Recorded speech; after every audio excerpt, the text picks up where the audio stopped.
second feature, attend to the need of the health sector. And even there, capacities for better health management had to be brought in the light of what we have gone through in the last year. And therefore, capacity building in health has taken a very big place in the budget.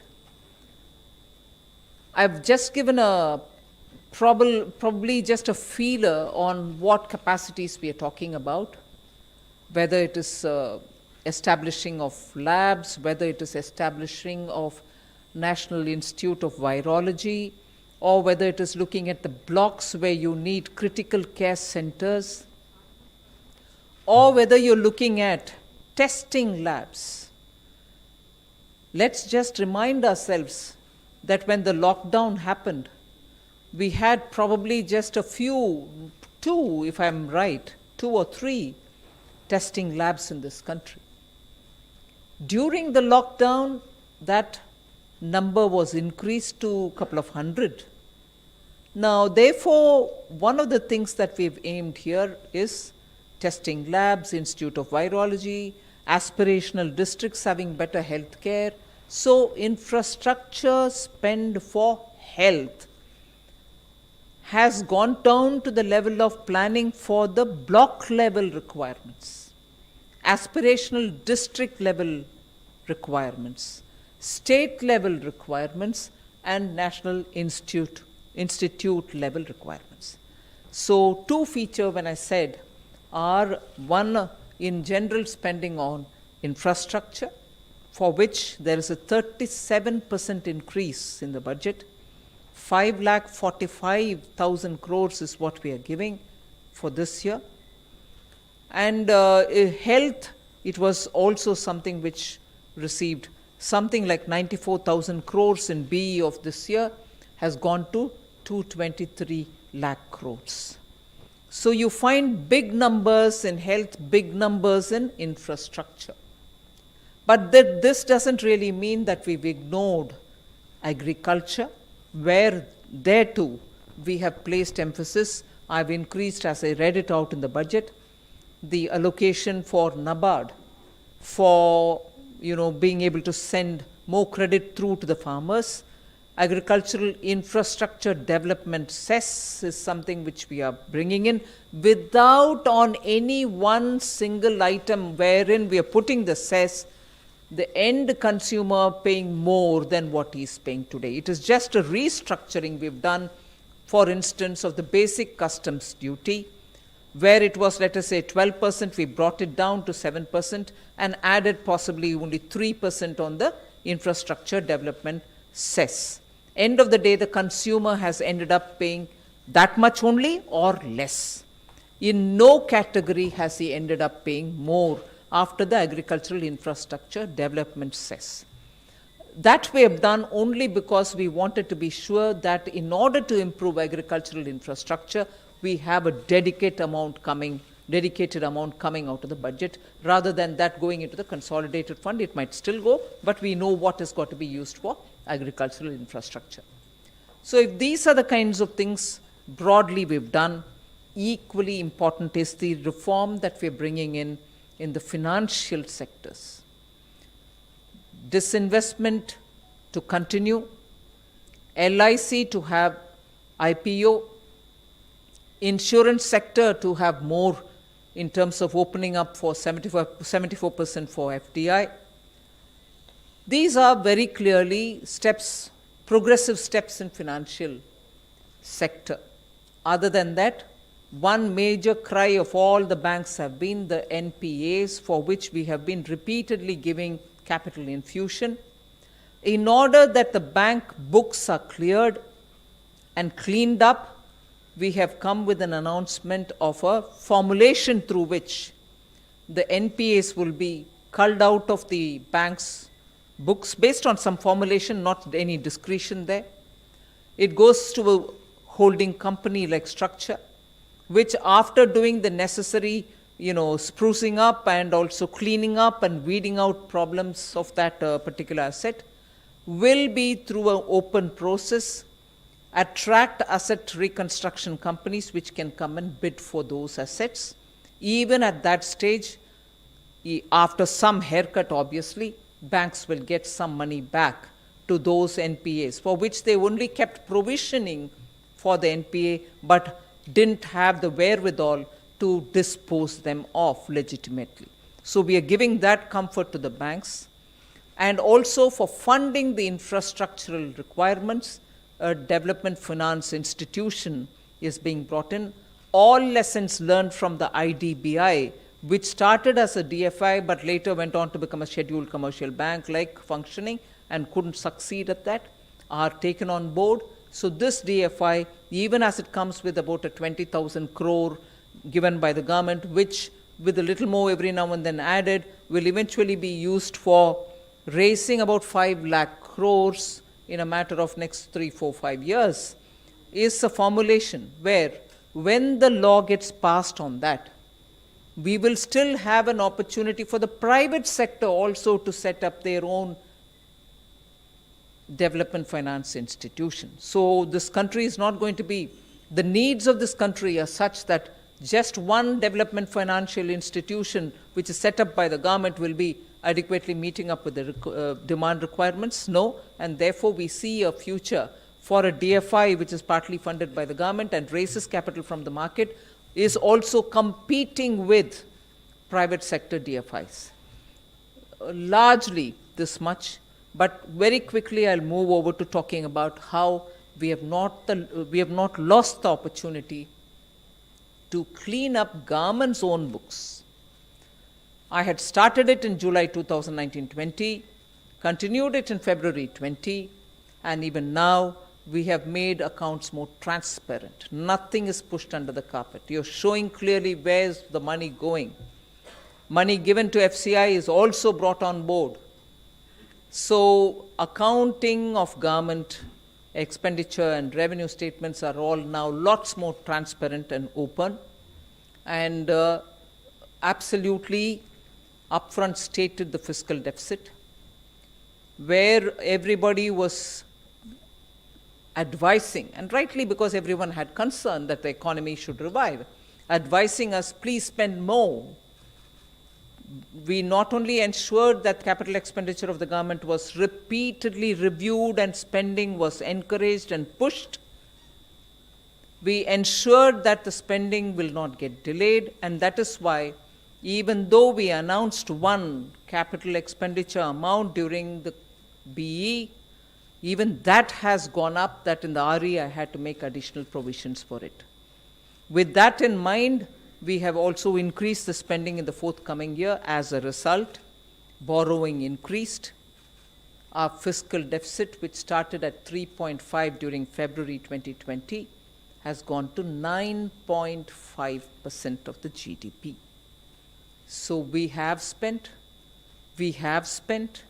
and we have spent. Otherwise, your fiscal deficit wouldn't have reached this number. But does that mean that we are going to show it and forget it? We've also given a clear glide path for deficit management and bringing it down. The Finance Commission has also been suggesting that we should be giving a glide path. We've given our glide path, I think, which broadly explains where we are, broadly gives you a broad picture. Specific items are also there about which we can expand, but I suppose in response to your questions. Thank you. The glide path has been mentioned, and you did lay it out that over the next 5 years we might see the fiscal deficit coming down. But how hopeful are you with the current expenditure roadmap that you have given, that the fiscal deficit for the next year will be contained in that particular figure of 6.8%, because the borrowing number also again continues to be quite high? And what gives you confidence in terms of job creation? That is what people have been wanting to hear from you, because a lot of people in the pandemic lost their jobs and they are yet to get back their jobs. haven't we announced an incentive scheme for people to join back and people to take their jobs back, for employers to take employees who were thrown out, to bring them back and have some money paid from the government for their EPFO and so on? So we have worked out a scheme, and that scheme will run for the course of I think till about next year, June. We've allowed people to get all those people who they threw out of their jobs to be back in the job, for whom we will pay the EPO for 2 years. So we have given an incentive for people to take them back. You asked a question on the deficit, whether we will be able to contain ourselves in 6.8% or not. If you notice our revenue figures for this time, the revenue figures, if anything, are understated and not overstated. Because otherwise, by this time, all of you would have been coming out and telling us that we won't be able to achieve. So we have taken our nominal GDP 14.4% and the revenues at 16.7. So the buoyancy is only 1.16. We are hopeful that we will be able to get more than this and also achieve more in the other areas of non-tax revenue and the disinvestment. And we will definitely be within 6.8 and could be lower also. Just to add on the job creation, the significant increase in outlay for infrastructure that ma'am has done will also have a sharp impact on job creation, especially in the informal sector, because construction activity actually creates both positive and negative, spillovers, basic linkages, and thereby job creation in the informal sector. है कि से पहले हर ये का establish ज़्यादा से ज़्यादा demand पैदा की हम लोगों से जो सेविंग है वह करने के में ऐसे ये डिमांड पैदा कर सकती है आपके हिसाब से, क्योंकि जो इंफ्रा पे खर्च करने की बात है या दूसरी चीज़ें उसमें लॉन्ग टर्म डिमांड आएगी, लेकिन इमीडिएट डिमांड है उसके लिए आपके हिसाब से कौन से प्रावधान किए गए? No, that's not true. Infrastructure project may take long time to complete, but the demand creation will happen immediately, because as the work starts happening in the ground, people are going to get wages, orders are going to be booked for core commodities, for building of those assets. So demand generation happens immediately. The project completion may happen later. Ma'am मेरा सवाल है कि Covid और lockdown की वजह से बैंकों में काफ़ी एनपीए बढ़ा और आरबीआई की रिपोर्ट के हिसाब से भी कुछ 14% तक बढ़ सकता है इस साल सितंबर तक। तो ये जो 20,000 करोड़ रुपए की जो राशि जो बैंकों के लिए आपने जो अनाउंस की है, क्या ये पर्याप्त है उनको रिकैपिटलाइज करने के लिए? साथ ही ये जो 9.5% जो फिस्कल डेफिसिट है जीडीपी का, इसका इकोनॉमिक ग्रोथ और इकोनॉमिक स्टेबिलिटी पर क्या असर रहेगा? इसका असर अच्छा ही रहेगा, क्योंकि इसका मतलब है खर्च कर रहे हैं सरकार। इसके कारण एफडी फिस्कल डेफिसिट इतना तक पहुंचा है। जब खर्च कर रहे हैं और क्वालिटेटिवली अच्छा खर्च कर रहे हैं, उससे एम्प्लॉयमेंट बढ़ेगा। असर यही है। एम्प्लॉयमेंट बढ़ने में हर एक आदमी का हाथ में और पैसा होगा, जिससे डिमांड बढ़ेगी। So the virtuous cycle gets built. और मैम ये जो बैंक रिकैप के लिए जो 20,000 20,000, let them absorb it first. We'll see as it goes. They are our banks. Ma'am custom duty जो है गोल्ड पे एक तरफ तो आपने जो है कम करी है, 7.5% कर दिया उसको, और लेकिन सेस उस पर बढ़ा दिया है, तो इसका कितना इम्पैक्ट जो है गोल्ड और सिल्वर पर पड़ेगा? दूसरा मैम एक अल्कोहल पे है कि वो एक्साइज ड्यूटी जो है कस्टम ड्यूटी सेस जो है 100% बढ़ा दिया गया है, तो उसका कितना इम्पैक्ट पड़ेगा अल्कोहल पे?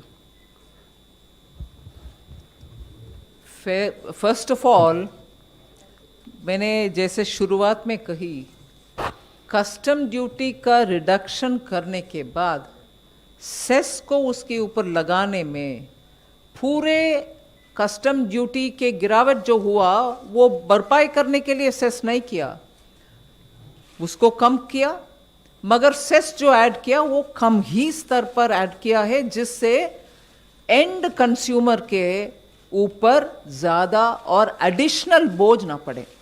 Meaning we reduced the customs duty and we levied a disproportionate amount of cess So it was not the exact amount of reduction of customs duty that we levied in the form of a cess.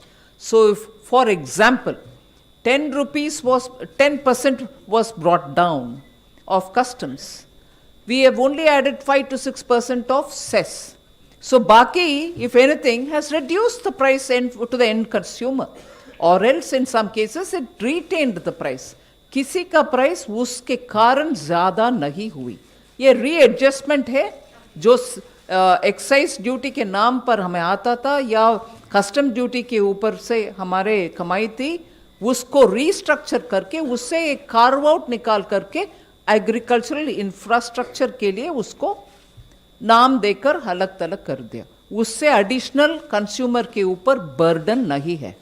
From you, the economic survey projected a nominal GDP of 15.4%, the highest since independence, but the budget has pegged just about 14.4%. Why the difference, and why does the budget not share the same optimism that the economic survey did on the nominal GDP? If I can give a light-hearted reply, there are two different institutions preparing it. They are not opposite to each other. One may be conservative because it's finance ministry. The other is flamboyant because it's economic advisor. मेरा सवाल यह है कि जो आम आदमी Covid के बाद एक्सपेक्ट कर रहा था कि उसकी जेब में पैसे पहुंचेंगे थ्रू टैक्स में डिडक्शन एग्जम्पशंस के जरिए, सरकार ने वो रास्ता नहीं चुना है, लेकिन फिर भी इस बजट से आम आदमी समझने की कोशिश कर रहा है कि आखिर किस तरह से उससे राहत मिली है. अगर 2-3 पॉइंट्स अगर बता सके तो. एम्प्लॉयमेंट क्रिएशन के लिए बहुत सारे खर्च हैं. पैसा पब्लिक इंफ्रास्ट्रक्चर बिल्ड करने के लिए बहुत बड़ा पैमाने पर दिया गया है, जिससे आम आदमी को तुरंत जॉब्स का अपॉर्चुनिटी मिलेगा. छोटे मोटे कारोबार करने वाले का एक्सपोर्ट के लिए इंसेंटिव स्कीम्स भी लाए हैं और डेफिनेशन एमएसएमई का बदल दिया. उनमें टैक्स सर्टिफिकेशन और ऑडिटर सर्टिफिकेशन ना लेने का वो सुविधा भी हम दिए. सो छोटे मोटे कारोबार करने वाले को उनके ऊपर कंप्लायंस का बर्डन कम कर दिया. डिमांड बढ़ाने के लिए एक्सपेंडिचर कर रहे हैं इंफ्रास्ट्रक्चर में.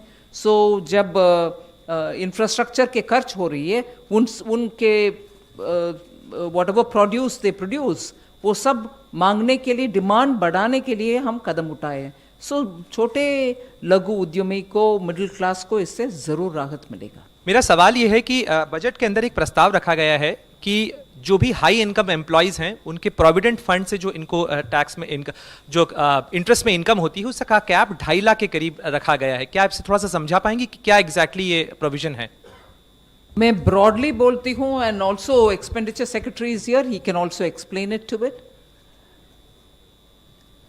Up to 2.5 lakhs we have kept as a ceiling that you can annually give it for this purpose, for which you get tax exemption, for which you get at 8% guaranteed interest return on that money, even that is tax exempt.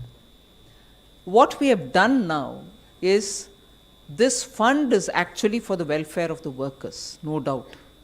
And workers are not going to be affected by it because anyone who earns less than 2 lakhs per month will still be paying his 12% without a hitch.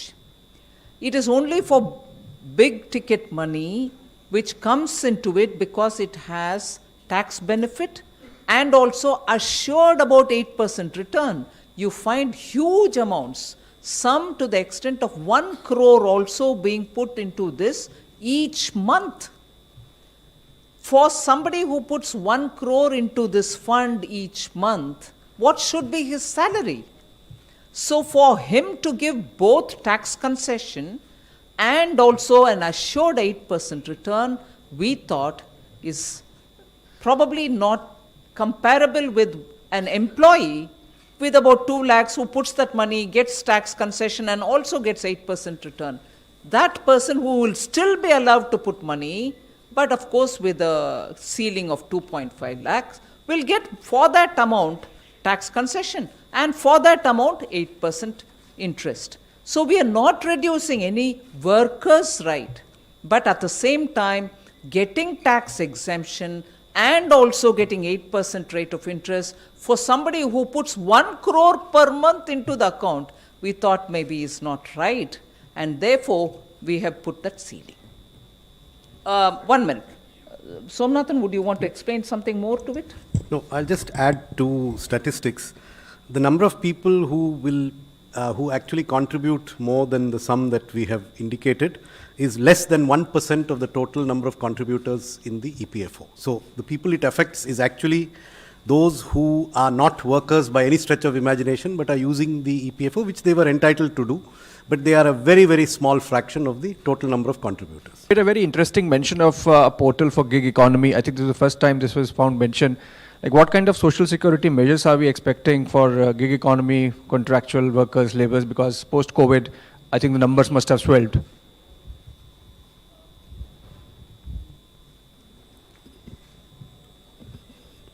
So a portal is going to be created where the gig workers, the construction workers, the migrant workers, their data would be picked up and kept there.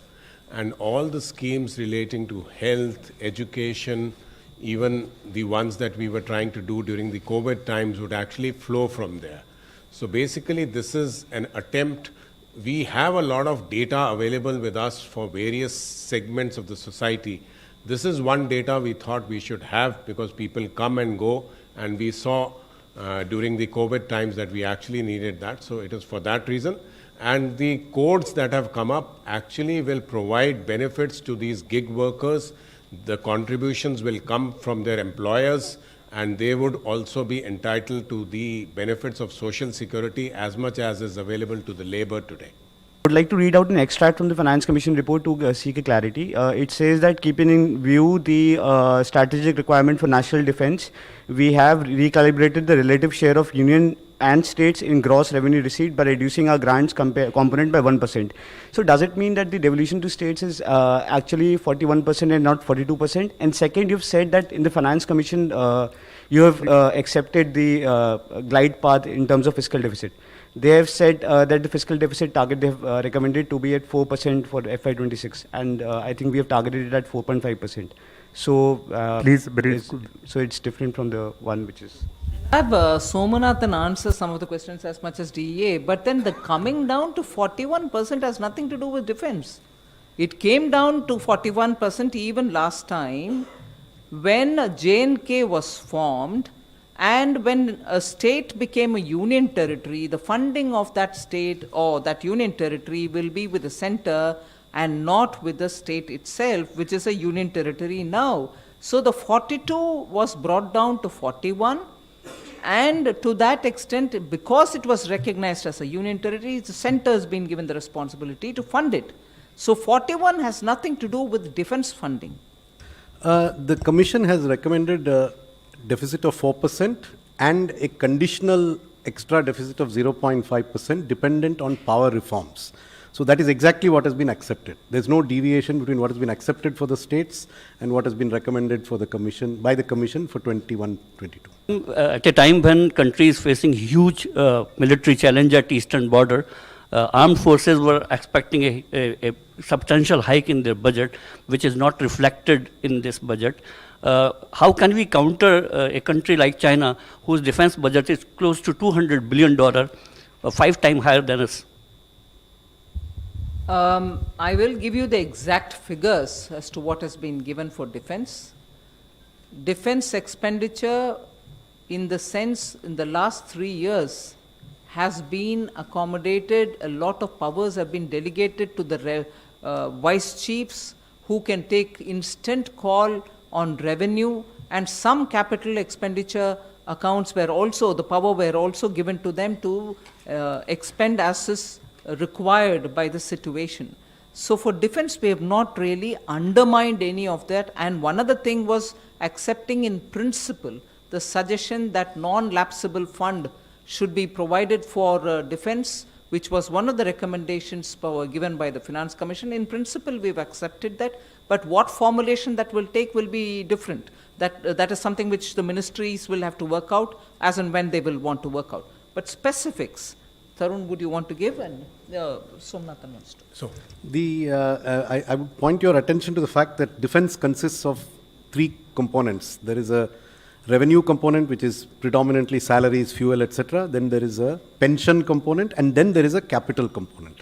The most significant component to your question is the capital component. The budget allocation in 2020-21 was 1,13,734. It has gone up to 1,35,060, which is an increase of close to 20%, which is a substantial increase. हम लगातार बात करते हैं किसान की, हम बात करते हैं जवान की, हम जय जवान जय किसान कहते हैं। आपने कहा सरकार खर्च कर रही है। सरकार इसलिए खर्च कर रही है कि सरकार को टैक्स के तौर पे एक रकम मिलती है जिसको सरकार जनहित में खर्च करती है। हम अन्नदाता की बात करते हैं, हम करदाताओं के मोटिवेशन के लिए हमने बजट में क्या है, करदाताओं के मोटिवेशन के लिए इस बजट में क्या है, वो हम जानना चाहते हैं। करदाता के ऊपर जो प्रेशर था कि क्या डिस्क्रिशन के वजह से उनके ऊपर दबाव आएगा, क्या टैक्स टेररिज्म की बात करते थे 2 साल पहले तक, उन सभी विषयों में by bringing in faceless assessment, faceless appeals, direct taxation में भी, इनडायरेक्ट में भी धीरे धीरे से ले आ रहे हैं। करदाता के ऊपर रॉन्ग डिस्क्रिशन बेस्ड प्रेशर नहीं होना चाहिए, वो एक विषय है। दूसरा, 6 साल तक आपके अकाउंट ओपन करेंगे, ऐसे एक सुविधा टैक्स अथॉरिटीज को था, उसको हम कम करते हुए we said within 3 years you open और do whatever but close the whole thing, जिससे करदाता के ऊपर जो अनसर्टनिटी था, पता नहीं कब खुलेगा मेरा अकाउंट, उसके पीछे क्या इंटेंशन होगा, that uncertainty has been removed. So nobody's account will be opened after 3 years. However, 10 साल तक ओपन कर सकते थे अगर आपके ऊपर सर्च हुआ या कुछ हुआ, उसको भी हम बोल रहे हैं कि only in cases where 50 lakh से ज़्यादा आपका अनडिस्क्लोज्ड इनकम था, फिर 10 साल तक ओपन करने का possibility है, and that too when it is opened with the permission of the principal commissioner of tax. ये सब नहीं, 1 minute, you've not even heard how it's going to be implemented. Motivation के बारे में आप judgment कर दीजिए, आप please explain करिए how motivation कहाँ missing है जी, अभी ये घोषणा हुआ policy. You have said in your budget speech somewhere that basically a bare minimum presence will be required as far as the strategic sectors are concerned. You already listed those. What does it indicate? And also, ma'am, this 1.75 lakh crore number that you've set out for FY22, it's lower than 210 of last year. Does it include your the new announcements that you've made for the banks and the insurance company?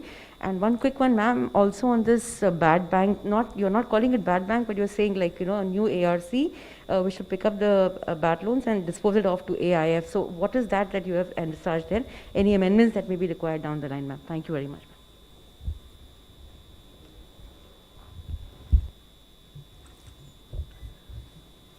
Actually, the policy has been announced that there will be 4 sectors, broad sectors, and there will be a bare minimum presence of these sectors, and there is a mechanism which has been created through an alternate mechanism where Niti Aayog will put up, and then bare minimum will be, find out. That's the question number 1. The other one was the target. I think 1,75,000 is an achievable target. The pipeline has been created, and that pipeline will keep on being created. And new policy will also create new pipeline, and that will carry on, because this program, which is there for 3 to 4 years of this, there are several companies which will actually be disinvested, and it will be a rolling program. So therefore 1,75,000 we are hopeful of achieving this year. ये होंगी कि कई borders पे किसान बैठे हुए हैं और एग्री इंफ्रा सेस जो है लगाया गया है, इसका इस्तेमाल आप कैसे करेंगी, और क्या ये किसानों के लिए फ़ायदेमंद होगा? आगे इंफ्रास्ट्रक्चर में आप इसको लगाएंगी, कैसे इसका इस्तेमाल होगा, कितना कलेक्शन हो पाएगा और किस तरह से? और दूसरा मेरा छोटा सवाल ये है कि जब घर से लोग निकलते हैं तो पेट्रोल, सर एक छोटा सा सवाल है, पेट्रोल डीजल को लेकर के बहुत ज़्यादा सवाल हैं लोगों के, क्योंकि उस पर लगातार सवाल पूछे जा रहे हैं कि कब तक कुछ एक्साइज ड्यूटी में राहत मिलेगी या नहीं, जो आपने अभी उस पर अलग से सेस लगा। बॉर्डर पे किसान बैठे हुए हैं, हम सब समझ रहे हैं। अगर किसी किसान के मन में प्रश्न है तो एग्रीकल्चर मिनिस्टर उनके साथ बैठ करके बात करने में कभी भी संकोच नहीं किया। कितने भी राउंड क्यों ना हो बैठते हैं और बार बार ये भी बोलते हैं कि ये तीनों कानून से आप क्लॉज बाय क्लॉज खंडवार चर्चा करिए, हम करने के लिए तैयार हैं। इसीलिए मैं मानती हूँ अभी भी कि चर्चा ही रास्ता है।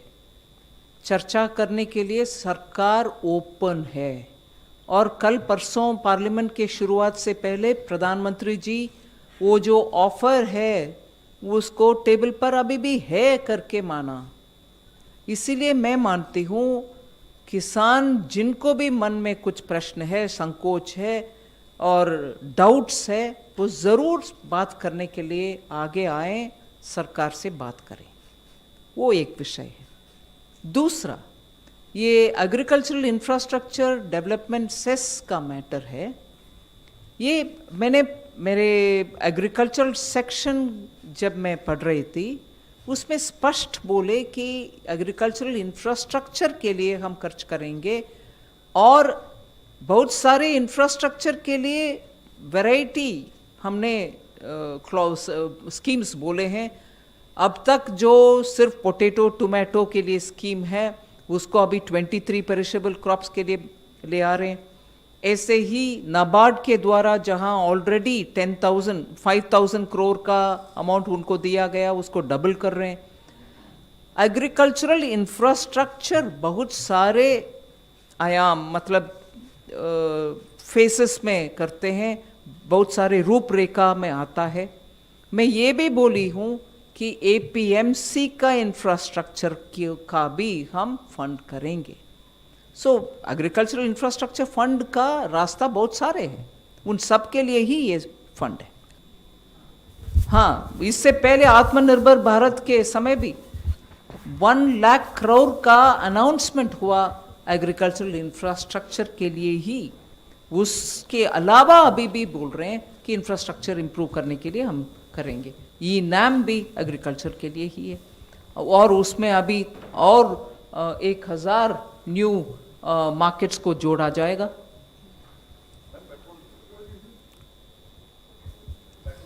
Petrol diesel is now it's already open to the market और ऑयल मार्केटिंग कंपनीज उसमें उनके अपने स्तर पर निर्णय करते हैं। अंडर रिकवरी होता है तो उनको वो भरपाई करते हैं। उसमें सरकार की रोल, पर्टिकुलरली केंद्र सरकार की रोल मैं ये बोलना चाहती हूँ क्योंकि हमारा पेट्रोल एक्साइज के ऊपर जो हम अमाउंट हम लेते हैं वो फिक्स्ड अमाउंट है, वैल्यू बेस्ड नहीं, एड वैलोरम नहीं है। हर एक रुपया के लिए इतना आना है बस। इसमें अंदाजन वर्कआउट करने में, मैं please somebody correct me, if we get 13 to 14 rupees, states because they get it through ad valorem get nearly 30 rupees. इसीलिए केंद्र सरकार के ऊपर ये उनके निर्णय नहीं होता। ऑयल मार्केटिंग कंपनीज जो खरीदते हैं, रिफाइन करते हैं, फिर डिस्ट्रीब्यूट करते हैं, उनके ऊपर डिसीजन है, वो डिसीजन लेते हैं। फिर भी सेंट्रल गवर्नमेंट को उससे आने वाले अमाउंट इतना ही है, ये इस प्रोपोर्शन में। एग्जैक्ट अमाउंट नहीं बोली, 13-14 रुपीस अगर हम कमाते हैं, 30-35 रुपीस तक स्टेट्स कमाते हैं। सो ये भी हम ध्यान में रखना जरूरी है। Ma'am, I wanted to ask you that will there be a concerted effort from the government in FY22 to improve the quality of fiscal consolidation and reduce the off-budget borrowing so that we can put all the expenses on the balance sheet? You are asking a government which has set a record in it. If only I allow Somanathan to speak about it, if I allow the CEA to speak about it, he can speak for hours. It will be a matter of or subject of study in universities as to how public finance has to be cleaned up, has to be transparent. I think, and I am not boasting here, we've made brave decisions to keep it all open and transparent and clean it up. I would like each of them to say a few things so that it will benefit you. There are, in fact, there is a statement here. There was a statement last year too. This time it is Annexure 6. So if you look at that statement, we have detailed all the extra budgetary resources that have been borrowed from 2017-18 onwards. and you will see that the provision for this year is, for specific purposes, is 0. For an unidentified contingency, we have 30,000 crores. The entire food subsidy is now on the budget. The entire food subsidy for the revised estimates this year is on the budget. Arrears of food subsidy which were earlier given from the National Small Savings Funds for 2016-17, 2017-18 have been paid from the budget in the revised estimates 2020-21. So there are, basically the story is there is no extra budgetary resource for 2021-22, barring a contingency of 30,000 which we have kept for a rainy day. But other than that, there is actually nothing more. I would challenge you to please look in and find any extra budgetary resource that you can find here. Actually, that last time the first step was taken to actually put it out transparently in the budget speech. This time, as Dr. Somanathan has said, actually it's completely transparent. So, you know, I must say that I'm surprised by the question. Ma'am, I'd just like to emphasize, I think if it has not been caught up, normally the NSSF was used to fund the subsidy given to the FCI. This time that has also been onboarded in the budget. In the RE also we have brought a major portion of that into the budget, and also for the next year we have got the whole amount into the budget. So that's a big transparent thing. That is what everybody's been asking for, and it's been delivered. You estimated, as per revised estimate, that your fiscal deficit will be 3.8%, some 7.66 lakh crore rupees. And you invoked NK Singh Committee's clause, escape clause. But when we see the actual provisional number, it is 9.34 lakh crore rupees, a jump of 1.68 lakh crore rupees, or some 21%. There is an impression that this 9.5% fiscal deficit number has been artificially kept below 10%.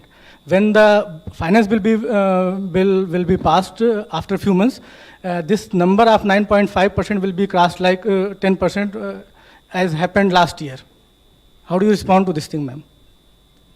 Wait a minute, how do you solve this what? You've created a problem, I'm here to solve it.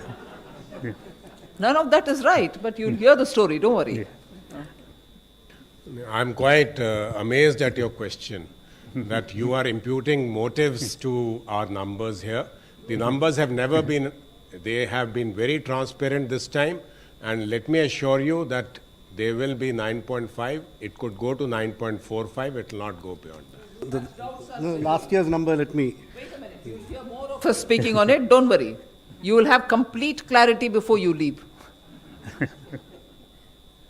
Last year's number went up for two reasons. One, the month of March was fully affected by COVID. That was the peak month of tax collection, and before the end of March, before taxes became due, the Government of India extended the dates for payment of both direct and indirect taxes. So a considerable amount of revenue which was expected to come in the previous fiscal year did not come by design, because it was extended, because it was COVID. In the Garib Kalyan package, dates were extended, number one. Number two, the finance minister had announced in her budget speech that we would make the corrections necessary to pay the amounts that were said to be due to the states under the GST compensation. These are the two reasons why the number went up in 2021, to make up for the compensation to the states, which was paid from the amounts of 2019-20, and secondly, because of the unexpected revenue shortfall in the month of March. There was no intentional under-projection of the deficit. Both were events which happened. Just on the projections itself. इतने सारे लोग एक ही मत से बात कर रहे हैं. आप उसको भी notice करिए. Secretary Economic Affairs had mentioned about the fact, and ma'am also mentioned, that the economic survey's projection for GDP growth was actually a little higher than that of the budget. Also, one critical point to note here is 2.5% of GDP, madam has allocated for infrastructure spending. The fiscal multipliers on infrastructure in the year in which it happens is 2.5 times. If the government spends 1 rupee, 2.5 rupee comes in that year. So just multiply 2.5 by 2.5%. Of the 11%, about 6.25% can come just from infrastructure. I think you can actually from there project actually how conservative the estimation is, not just for this year and for next year as well. I think there's been complete transparency in the way actually the projections have been made, and something that I actually as an independent economist, I'm really happy about.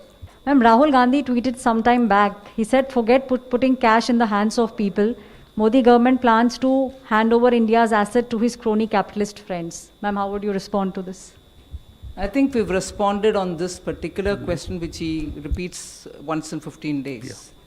And I don't think you need a response on it. My budget speaks for itself. And a party which even today doesn't know how to explain, if I take one example of Kerala under Congress, giving away one of the seaport development on invitation to one of the crony capitalists that he's talking about.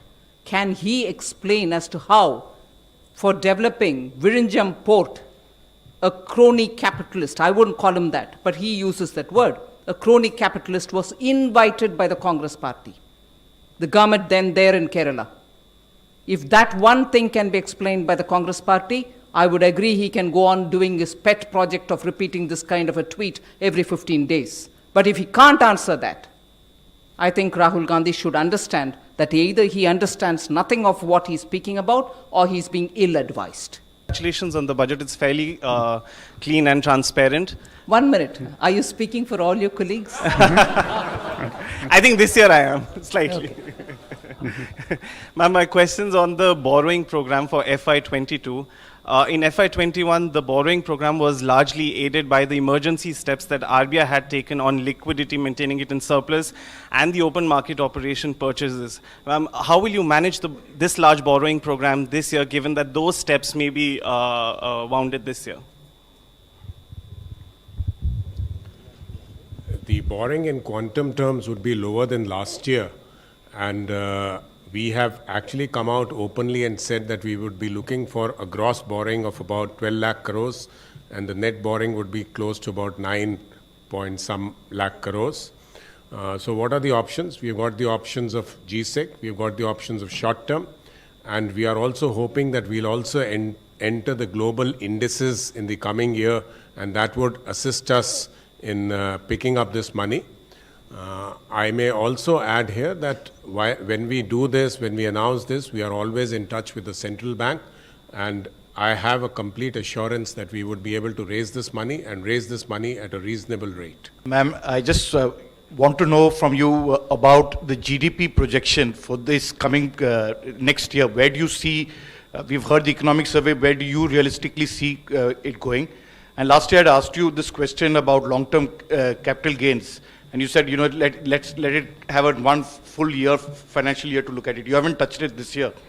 So is it that it's there to permanently to stay? I said yes, let it have a full cycle of the number of years required. But 2020 is not a regular year.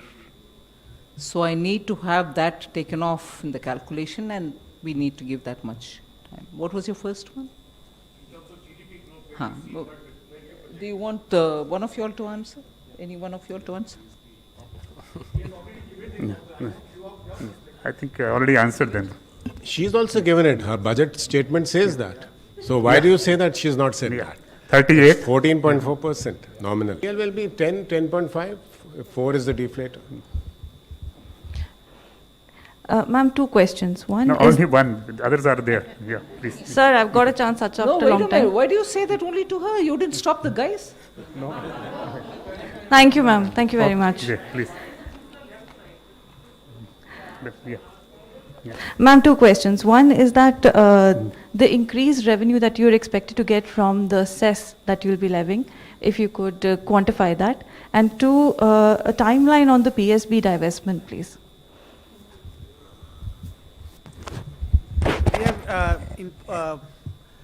We have proposed this agriculture and development cess only on about 14 to 15 items. And as has been explained by the finance minister, that it has been done in such a manner that it does not impose any extra burden on the taxpayer. The total amount that we estimate is about 30,000 crores. You have announced ARC during your speech in the budget speech.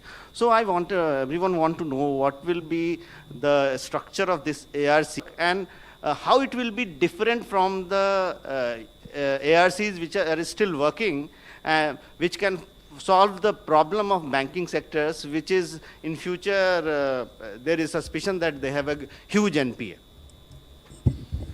So with the permission of ma'am, let me first of all tell you that since 2015, you are aware that the asset quality review was undertaken. Banks, they're all cleaned up as far as the balance sheet are concerned. Issue is that a lot of assets, these bad assets, are locked up and they are not able to realize the value. Now, how does this work, this new model which ma'am today announced, is that a ARC AMC, a entity, will be put in place by the public sector banks and also the other lenders in the private space as well. And the first and foremost, the important thing which will happen is the aggregation of assets, which doesn't happen otherwise. Why not the existing ARCs? The existing ARCs, barring 4 or 5 of them, the others are very thinly capitalized and they are unable to deal with assets which are of the size of more than 500 crores, which are complex to be resolved and need a professional setup to go ahead with the resolution. So this model which ma'am announced this morning in the budget will be taken forward. We will need certain dispensation from the regulator. So work is on and you will quickly see that on the ground. Thank you. There may be some government support if required. Otherwise, what ma'am says, the banks will put together the initial capital that is required for setting up the ARC. It will be in a way cash neutral. We'll explain the details as we go along. Ma'am, can you tell me the name of the 2 banks and 1 general insurance company which are going to be divested? And the second thing is, what will be the share of asset monetization? What will be the sale proceed from the asset monetization in total disinvestment proceed? Thank you, ma'am. If I can tell you now, I would have said it in my speech. Number 6. Will ownership norms for holding these banks also be relaxed in consultation with RBI so that this exercise itself of privatizing banks picks up? And secondly, ma'am, in your Atmanirbhar Bharat package, you had announced this privatization policy and it spoke about having at least 4 PSUs in strategic sectors. So maximum number of PSUs was supposed to be 4 in strategic sectors. And now the speech says that there will be a bare minimum. So is that ceiling of 4 PSUs being removed? What would now be the new ceiling? Your clarification. The cabinet has given approval for is the policy. Yeah, I announced, and after that it is sharp focused when it went to the cabinet for approval. So what has been announced today in the budget speech will be the policy approved by the cabinet. Sure. So that basically is giving you the sectors that are strategic, and it basically says that bare minimum companies will remain in the public sector and the remaining will be privatized in the strategic sector, and in the non-strategic sector eventually all the companies would be privatized. So it is basically a very focused and a forward-looking policy that has come out. Therefore, we are not going to, we have not yet decided what is the options available. One is to amend that, or we can sort of, the 2 banks that ma'am has announced, that can also, we'll look at another formulation where we need not tinker with those things. So we'll examine that. So it is under examination. It's already, being looked into. So we'll take this forward. मंत्री जी, मेरा सवाल आपसे है कि आत्मनिर्भर भारत के लिए जो आपने बजट पेश किया, उसमें ये बताएं कि जो अनएम्प्लॉयमेंट हुआ है कोरोना को लेके, लाखों नौकरी जो गई है, उसका दोबारा से नौकरी आने में कितना पॉसिबिलिटी है, और दूसरा है कि जो 75 साल से ऊपर के सीनियर सिटीजन हैं, उनको क्या सबको इनकम टैक्स रिटर्न नहीं भरना पड़ेगा? जिनका उम्र 75 साल से ज़्यादा है और जिनको सिर्फ पेंशन मिलता है और उनका यदि फिक्स डिपॉजिट उसी बैंक में है और सिर्फ उनको इंटरेस्ट का अगर इनकम होता है, तो उनको इनकम टैक्स रिटर्न भरने की ज़रूरत नहीं है. जितना इनकम टैक्स उनको देना है वो बैंक ही उतना काट करके सरकार को जमा कर देगा. तो इसमें शर्त यही है कि उनको सिर्फ पेंशन मिलना चाहिए और उनका फिक्स डिपॉजिट उसी बैंक में होना चाहिए. अगर उनका कुछ और इनकम है तो फिर अपना वो रिटर्न भरेंगे, क्योंकि उनके लिए वही ज़्यादा ये सहूलियत का होगा. लेकिन कई जो 75 साल से ज़्यादा की उम्र के जो वृद्ध हैं, ज़्यादातर लोगों का सिर्फ पेंशन इनकम होता है, या उसी पेंशन से कुछ पैसा बचता है तो वो फिर वो फिक्स डिपॉजिट में उनका रहता है, उससे उनको इंटरेस्ट मिलता है. उनके लिए हर साल रिटर्न भरना काफ़ी एक जटिल काम होता था. तो उसी को सुविधाजनक बनाने के लिए ये व्यवस्था की गई है कि बैंक उनका इनकम टैक्स काट लेगा और उनको इनकम टैक्स भरने की जरूरत नहीं पड़ेगी। You mentioned that we have seen few mini budgets last year and now we have a full budget. So do you think all these measures would be enough to bring back the economy on growth path, or more measures might be needed and you would be open to taking those? Because Economic Survey last week mentioned that, you know, sustained and calibrated measures would be needed to go back on the path of high growth trajectory. I think you go by the policy of Dil Mange More.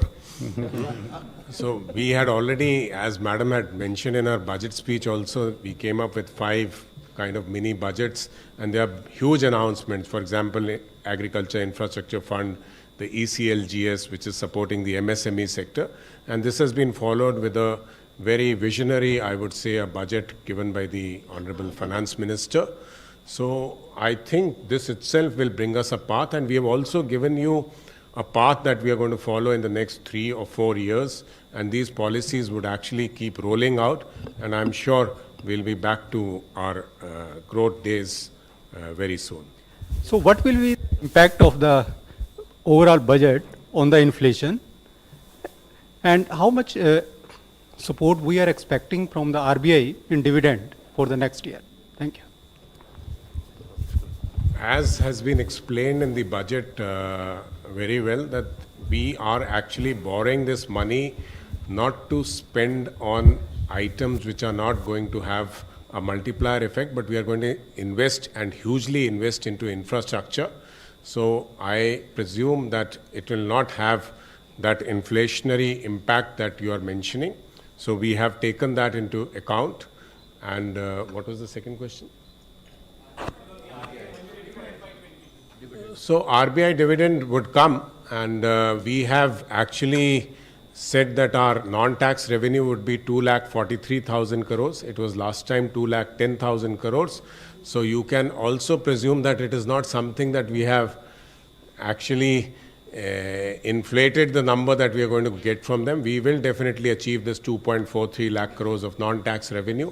So I think, and we are in touch with RBI. We know how much is it they are going to give us, hopefully at the end of March when their year ends, but it's not something to be disclosed to the people at the moment. In Corona lockdown time, so many photographers, not only other sector also lost the job, and they are all on the road.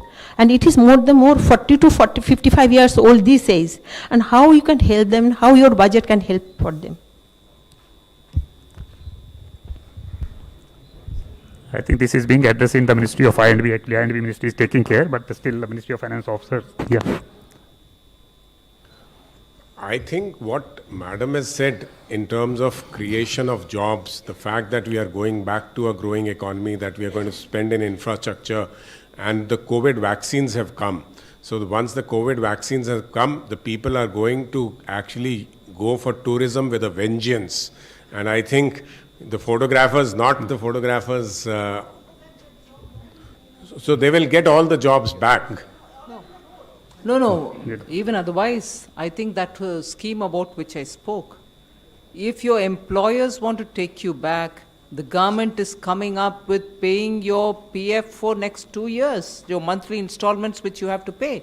The employer doesn't have to pay. So it is your employer who should benefit and utilize the scheme which has been put up by the government to take you back onto the jobs. The government has extended itself. Yeah? I would like to thank the Finance Minister, MOS Finance, and the senior officers from the Ministry of Finance. Thank you very much, friends. Thank you.